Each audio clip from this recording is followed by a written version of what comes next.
aqueles que dizem que eu sou terraplanista.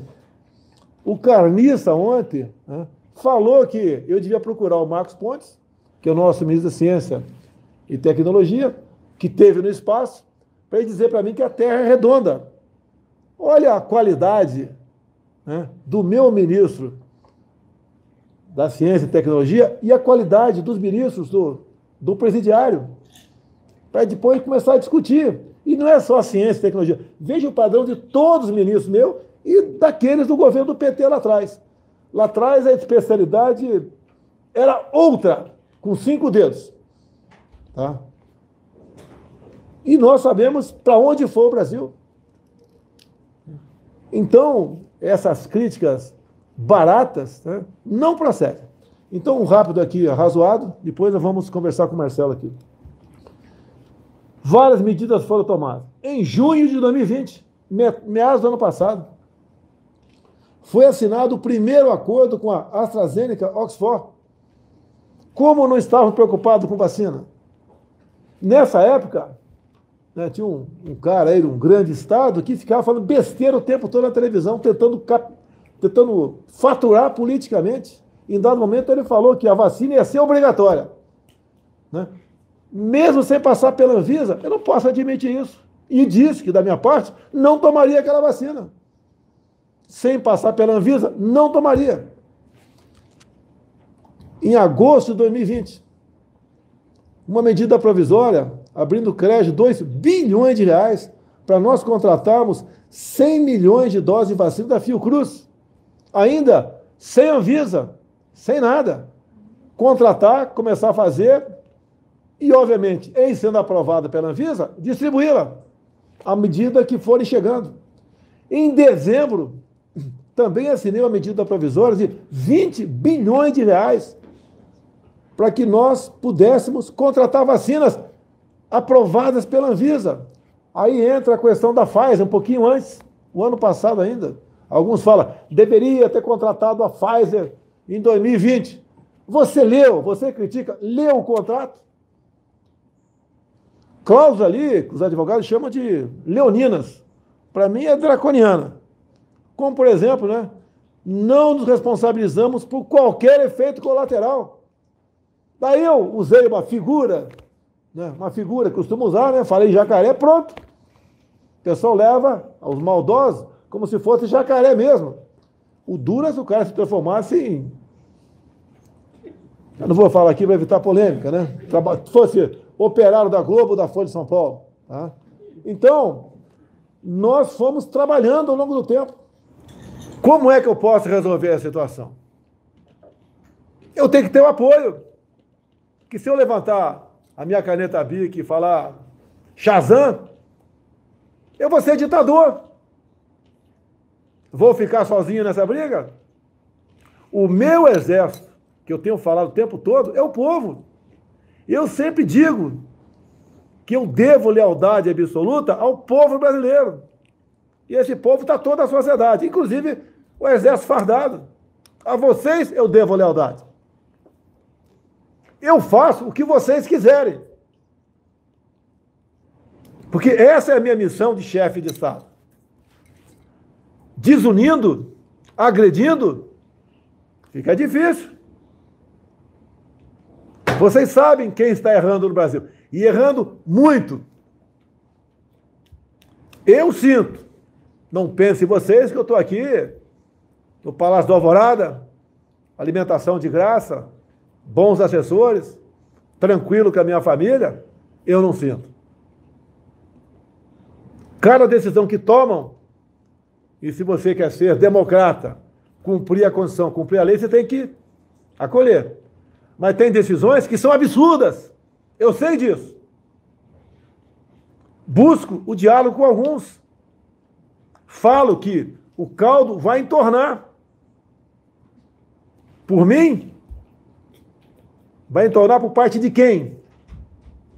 O povo com fome, você que é médico, a pessoa com fome perde a razão. Topa tudo. Estamos segurando o Brasil. Estou antevendo o problema sério do Brasil. Não quero falar que problemas são esses, porque não quero que diga que eu esteja estimulando a violência, mas teremos problemas sérios pela frente. E nós sabemos quem está provocando esse problema. Em qualquer lugar, até na tua casa, em certas áreas, ou você manda ou tua mulher manda, senão a molecada faz a festa. No Brasil, o Supremo decidiu que somos concorrentes. O que é isso? Eu, estados e municípios, somos concorrentes.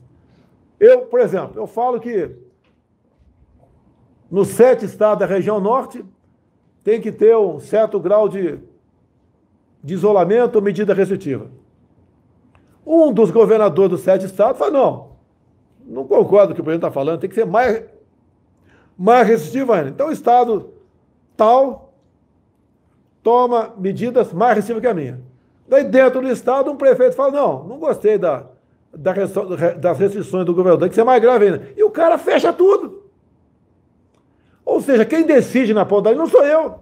É muitas vezes um governador não, é o prefeito, que não interessa se ele tenha 15 milhões de habitantes no teu município ou tem 800 habitantes, que é o menor município do Brasil. Ele que decide. É o estado de sítio. E um velho ditado, não sei de quem é. Aquele que abre mão de 1 milímetro da sua liberdade em troca de segurança, seja o que for, não terá nada no futuro. Eu sou a pessoa, queiro ou não, critiquem ou não, me ofendo ou não, que posso garantir a sua liberdade. Porque se aqui no meu lugar, se a facada do Adélio fosse mortal, estaria no meu lugar Haddad ou Ciro Gomes. São 2 elementos de esquerda. Tá? O segundo manda no Ceará. O outro é o poste do Lula. E os governadores do PT, todos eles, fizeram lockdown ano passado. Todos, sem exceção. Do Ceará, que é outro partido, mas de esquerda, é a mesma coisa. Se está o Haddad aqui, ou o Ciro, o Brasil estaria fechado igualzinho a Argentina está. Qual o futuro do nosso país? E vocês lembram daquele vídeo nosso que vazou, que não era para ter vazado, mas o ministro Celso de Mello falou que tinha que botar tudo para fora, que dali estava a prova que eu havia interferido na PF, viram primeiro que não havia interferência nenhuma. Em dado momento eu falei, aquilo era espontâneo.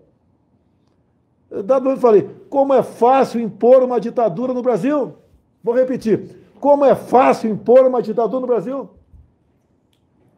Nós estamos vendo municípios onde guarda municipal, com cacetete, mantinha todo mundo dentro de casa. Imagine umas Forças Armadas com fuzil.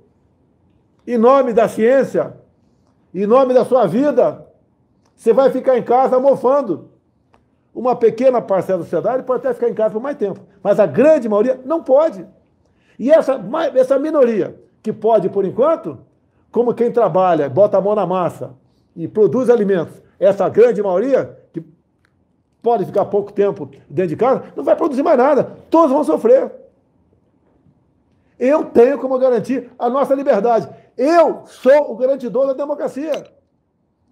Tendo em vista a situação que está acontecendo no Brasil, usam o vírus para quê? Para te oprimir, para te humilhar, para tentar quebrar a economia. E eu vejo governadores, alguns, me culpando pelo desemprego. De quem é a política do fique em casa, feche tudo? Não é minha. Entendo que o vírus mata.